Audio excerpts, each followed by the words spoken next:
নাম শ্রী মধুসূদন। বলো শ্রীকৃষ্ণ চৈতন্য মহাপ্রভু কি। আস্তে আস্তে আস্তে হয়েছে। যে হারে ভক্ত রয়েছে আমার মনে হয় অনেকে ঠিক তৈরি ছিলেন না জয়ধ্বনি দেওয়ার জন্য। ঘরে চিটকিনি দেওয়া হয়েছে কিনা, শিকল তোলা হয়েছে কিনা, বাচ্চাটা ঘরে আছে, একটা চিন্তার মধ্যে ছিলেন। ঠিক আছে, মহাপ্রভু বললেন কোনো ব্যাপার নেই, আমি তো হাত তুলেই আছি, তাহলে আরেকবার দেওয়া যাবে কি? বলি শ্রীকৃষ্ণ চৈতন্য মহাপ্রভু কি।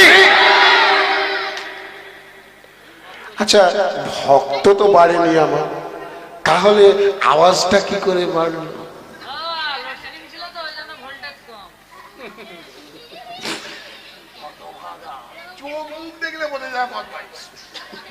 না না, ওর কথায় কান দেবেন না। ব্যাপারটা হচ্ছে কি জানেন তো, এই দেখুন একটু ভেঙে বলি।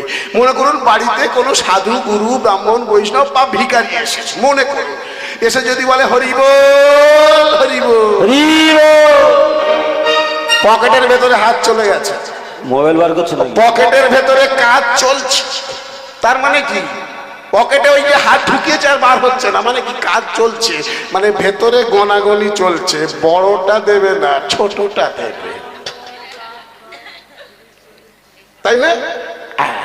আমার ভগবান বললেন তোর পকেটে কি আছে, তোর আলমারিতে কি আছে, আর তুই এই ব্যাংকে কত রেখেছিস, সিন্ধুকে কত রেখেছিস, আমি সব জানি, কারণ আমি তো সর্বময়। আরে আমি তোকে দিয়েছি, আর আমাকে দেওয়ার বেলায় তুই কৃপণতা করছিস। এপিএল আর বিপিএল নবান্নে নাম পৌঁছে গেছে, যতটুকু পাওয়ার তোমাকে ততটুকুই দেয়া হবে, কিন্তু তার মধ্যেও কাউকে না কাউকে একটু বেশি বেশি করে দেয়া হচ্ছে। কেন গো? হ্যাঁ, তোমার মাধ্যম থেকে সাধু, গুরু, ব্রাহ্মণ, বৈষ্ণবকে সেবা দেওয়া হবে।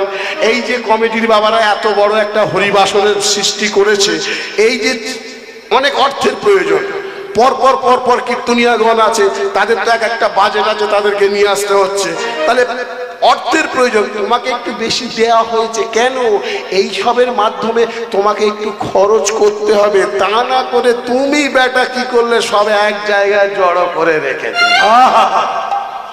ভগবান বলল বেশ বেশ, রাখ রাখ, পরজন্মে ভিখারির বাড়িতে জন্ম দেব, নয়া পয়সায় সংসার চলবে। এত তোকে দিয়েছি, তুই কাউকে দিলি না, বংশে একটা তোকে ওই কানা ফল, ফল মানে কি গো? ফল মানে বৃক্ষ রূপে পিতামাতা, ফল রূপে পুত্র কন্যা, তাই তো?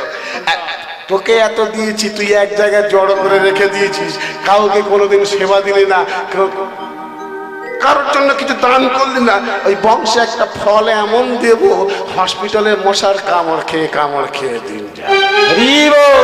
তো একবার নয়, দুবার নয়, বারবার, তিনবার। শ্রীকৃষ্ণ চৈতন্য মহাপ্রভু কি। আহা, এই ধ্বনিটা তো পৌঁছে গেছে নদিয়া নবদ্বীপে, এমনকি ব্রজধামে পর্যন্ত। কিন্তু আমার ছেলেটা তো এখনো এলো না, বৌমাটাকে নিয়ে আসতে বললাম। সেই যে পণ্ডরে